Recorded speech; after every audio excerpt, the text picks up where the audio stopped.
active and defending. I think it's like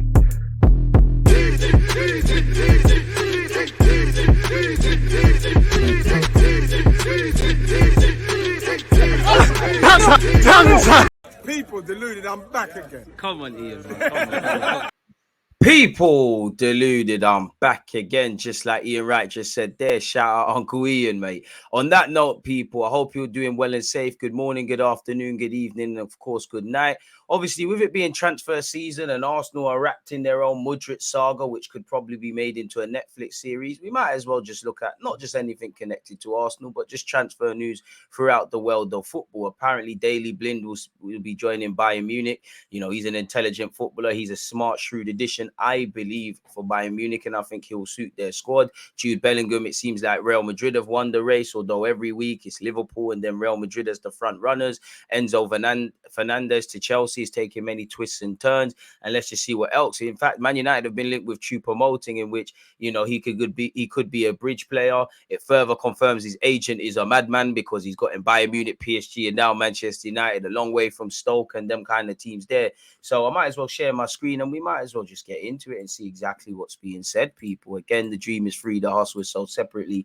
Money aside, Real Madrid has been pitching to Bellingham for a long time, showing him and all his entourage, especially his dad, everything the Madrid club can offer. And I mean, he would be another jewel, you know, him, Valverde, Camavinga, Tchouaméni, Vinicius, Rodrigo, Endrick in a couple of years, and there'll probably be some others, probably in defensive positions and things like that. I mean, it's Real Madrid. He will play in the Prem one day, and I couldn't begrudge him for being enticed when Man United showed you around their training ground, or Liverpool, especially during the World Cup, where he did, you know, his reputation, you know, the world of good, further enhancing it. So it makes sense. But, you know, in your early 20s to play for Real Madrid after having your learning curves, it is what it is. And you'd still be young enough to eventually move to the Premier League. I mean, he's a boy from Brum. I'm sure he had dreams to play in World Cups and win Champions Leagues and maybe even play for Real Madrid and all these things. But he must have grown up supporting an English team or having some sort of admiration or watching the Premier League, especially because his dad was a semi-pro footballer. So one has to wonder how much of the footballing genes went down to Jude Bellingham, and his brother actually is doing all right for himself at Birmingham. Not quite Jude Bellingham stuff. But yeah, man, he's his own player. But you're always going to be judged via that last name for what your big brother did. A bit like, you know, Ethan Mbappe, who doesn't look too amazing like that in comparison to his brother. He might very well be, but, you know, these are sort of anomaly young players, exceptions to the rule, where I think some people try to be footballers, the Sakas, the Pedris, the Jude Bellinghams, you know, the madman that used to play for United but isn't played at the moment, and many others. Phil Foden. I think there's guys that just become messy as well. Cesc Fabregas, variety of Rooney, different players. But I just think there's every now and again there's people that God just said you're just going to be a footballer, and I think these names and many more are such. But yeah, that's in relation to Jude Bellingham. Real Madrid's rivals for Jude Bellingham, especially Liverpool, are beginning to see that his future is going to be with Real Madrid. And as you can see, this graphic, crazy Valverde as well, who again is such a complete player, man. His final pass is slow, is so underrated. So it's not really fair. Everyone might as well forget about things, and it's bad news for Real Madrid. For Barcelona, if Real Madrid confirm another quality player. Look at them options, people. Bellingham, Valverde, Camavinga, and obviously Tchouaméni, all got different strengths, all can complement each other. Crazy stuff, really and truly. Let's see what Fabrizio Romano is saying, because, you know, he's the transfer guru, as you would say, people. Again, if you're a Newcastle fan, Carl, who played for Australia at the World Cup, is now in Scotland in order to finalize a move to Hearts on loan. Really, allegedly, is going to be joining Ajax as a keeper. As I said, Daley Blind will sign his contract as a new Bayern Munich player later today after medical tests have already been booked. He will be a new Bayern Munich player until the end of the season. He turned down 2 proposals from both Spain and Belgium to join Bayern Munich, people. Jack Butland is set for medical tests to join Manchester United. It's understood he will join on loan, people, and it doesn't include a buy option, obviously, because I believe, is it De Bradcar? He's been sent back to Newcastle by Real Madrid, so they need another goalie. You know, De Gea, assuming Butland completes his move, and obviously Tom Heaton would be Man United's first 3 keepers. And with De Gea's contract running down, with an option of another year, one has to wonder when will Man United make that move for a long-term keeper, and things like that, people. Allegedly, Chelsea are no longer in talks with over Enzo Torres, people. Enzo Fernandez, I'm messing up names, with Benfica. They have signed the Monaco lad, the centre half. Apparently, he's more or less officially a Chelsea player. So I have to see how these develop. Skriniar's contract is running down, and he's been linked with PSG, Spurs, Arsenal, and Manchester City. The CEO of Inter Milan has said, "We are negotiating with Skriniar. He deserves to be part of our present and future. I am always optimistic in life. We can do a lot, but we cannot do the impossible. We hope to reach a conclusion soon." So they'll have to see how that one develops. You know, Onahi, who obviously excelled for Morocco at the World Cup. Apparently, the Napoli director has said, "Bid ready for Onani. We feel our squad is complete now. We're just focusing on the pitch." So again, he's someone that seemed to be dead set for a move in January, really, and Leicester were linked with him. Glitch of Leeds has joined DC United, and you saw his emotional farewell yesterday, people. As things stand in relation to Enzo Fernandez, Chelsea and Benfica have not scheduled a new meeting after talks have collapsed.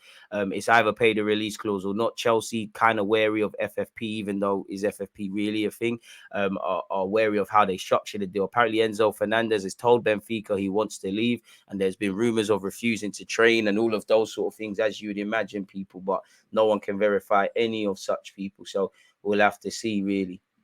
Apparently, Chelsea's official proposal for Fernandez was never 120 million euros or 127 million euros.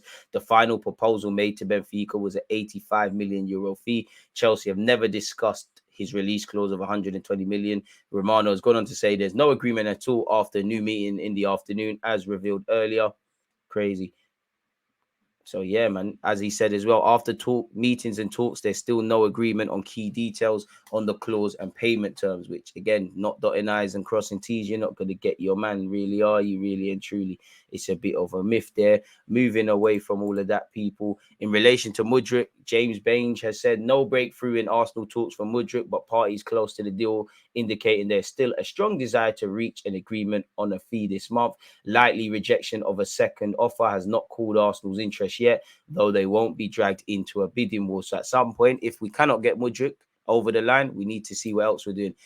Pardon me, where Enzo Fernandez is concerned, not too much heartbreak for Chelsea fans, because they could be about to sign FM wonder kid Yusuf Moukoko as his contract is running down, people.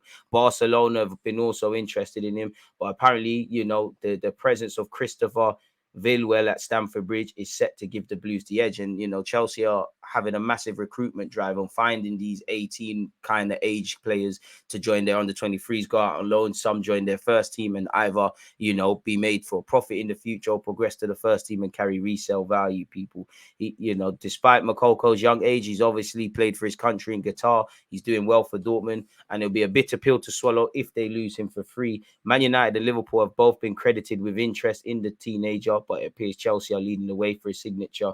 I mean, with Ten Hag over there at Man United and obviously Jurgen Klopp's German influence at Liverpool, I wouldn't be so hasty, Moukoko. Apparently, this Spanish outlet has claimed the Blues are ahead of Barcelona in the pursuit for Moukoko, people. So we'll have to see how these things develop. Apparently, the Bundesliga club Dortmund have offered him a new deal worth around 4.4 million gross salary plus add-ons in an attempt to keep him. Apparently, the agent of him has said to be wanting a signing on bonus included as well in the deal. If Moukoko has no intentions to sign the contract, Sports claim Dortmund want to know as soon as possible, as they will seek a replacement. So we'll have to see, people, really and truly, with what's going on there. Chelsea have apparently offered Benfica 87 million plus 3 players.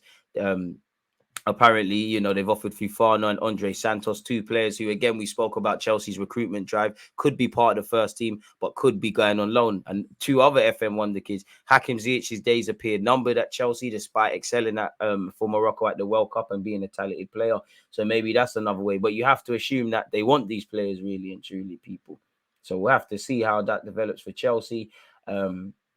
They've offered them 2 players on loan, as well as I assume a permanent deal for Ziyech there. So we'll have to see how these develop, people, in that regards, really and truly. But enough Chelsea stuff. I was reading that for myself. Arsenal have also been linked with Declan Rice, people, as his contract is running down in 2024. That would join Arsenal, City, Manchester United, and also Chelsea. Check out my other video, people, where I kind of touched on this. If Declan Rice wanted to sign for Arsenal, he's an immediate challenger for Partey's spot. He's a long-term heir to Partey. He's 23. He's Premier League proven. He's English. We've got a bunch of English homegrown players, the Smith Rowes, the Benjamin Whites, the Ramsdales, the Sakas, etc., people. And obviously, Declan Rice would be here for years to stay. and he's obviously good technically. I'd rather spend that bag on a more expansive number 8, someone that can dictate the tempo of a game or things like that. Like, obviously, it's not the same. But if he was talking, not that he will cost 80 million in the summer, but 80 million for him or 80 million for Bellingham, I'm more likely, for me personally, to go for Bellingham because he's more of a match winner, not to underrate anything Rice does. I just think what goes against Rice is the English tax. And for what the skill set and his primary job in the team is to do, surely you can shop around Europe and find someone that could also offer something like that. Not saying they're better or worse than Declan Rice, but it feels like, you know, he's outgrown West Ham. He wants to play in the Champions League or join the top 6 club that are doing more competitive things. He is their captain, but these things happen, people, really and truly. So I'd be up for it, but I can't see us getting him. Apparently, Firmino is leaning towards a new, fresh deal at Liverpool, despite interest from Saudi clubs, people. And obviously, Firmino's had he's had injuries. He's had a reduction of game time. He might feel a bit unloved because Liverpool are taking long with his deal in comparison to what they did with Salah.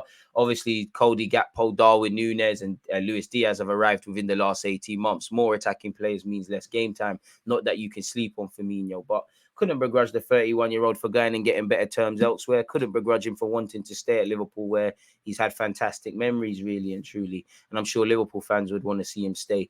Obviously, Cristiano Ronaldo has gone Saudi Arabia, people. For what it's worth, let's see what else is going on in the world of transfers as well, folks. Did the screen refresh? I think it did. Tottenham are in talks to sign 45 million euro Poro, who has crossed paths at City. I'm sure City will be due for some interest on that deal, or a certain percentage of the bonus.